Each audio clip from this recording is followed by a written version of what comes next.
The cost of living is so high. People are just tired of it. Let's get into some rants about this. Cost of living on top of the roof with these inflation prices. Rent high, food high, groceries high, anything you can name. It's all up there. We go get into it. Join the conversation. One day from society's restraints, money, clout, and fame, a disease, a plague. We all love to hate, have to play the game, have to make a name. All our insecurities are on display. This is war with the enemy. Think that it would...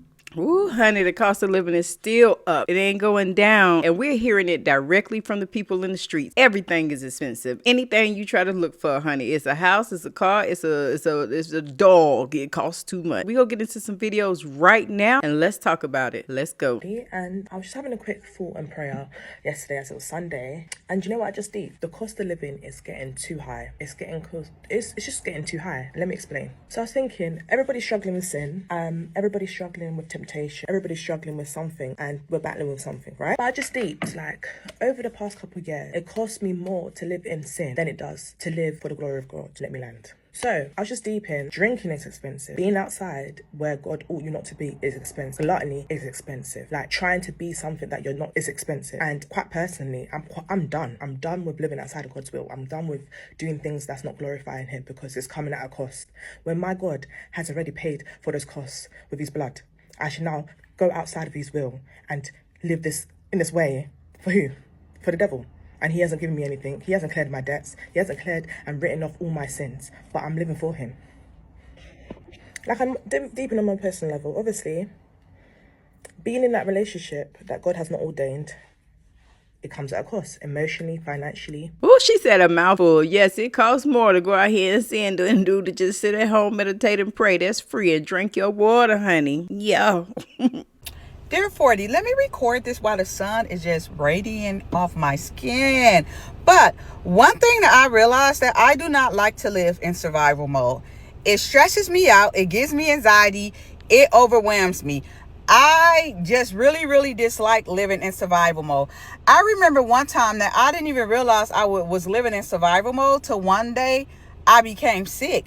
And I'm like, I am sick, but I don't want to miss a day of work because my checks are going to be short.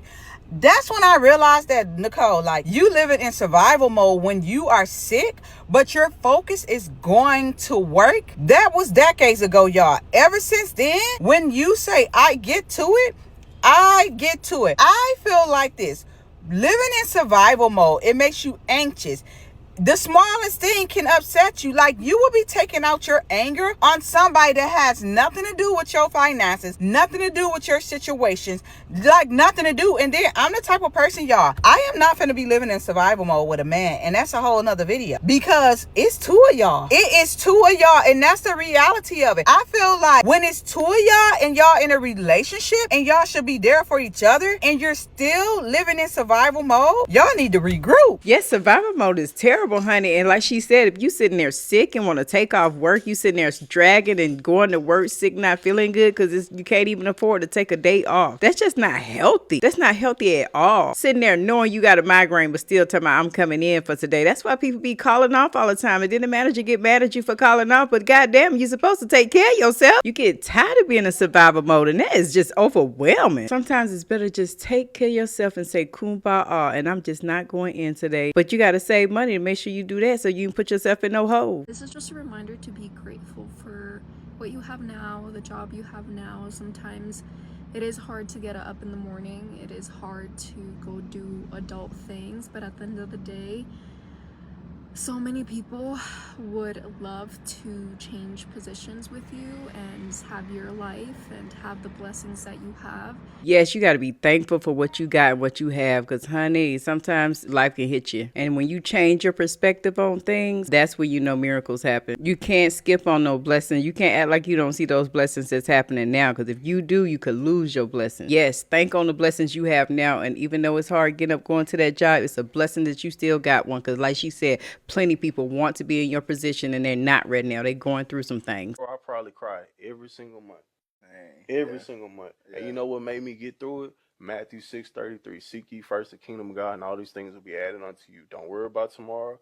Today has enough of its own worries. If God is taking care of the birds, the bees, and feeding them and all this other stuff, if you made in his image and you are a son or a child of God, He will take care of you 10 times more than he'll feed the grass and all this other stuff. So, even in your weaknesses, bro, you got to lean on God. Even when your bills behind due, you know, you got to lean on God and still have that vision and that purpose and that passion. If you focusing on your words and your trials and stuff like that, you're not focusing on having faith in God and the plan that he have for you. So you got to focus on God. Don't focus on your problems because you lacking in faith. When you strong in your faith and people say affirmations, they say manifestations, they say all that kind of stuff, all that is having faith.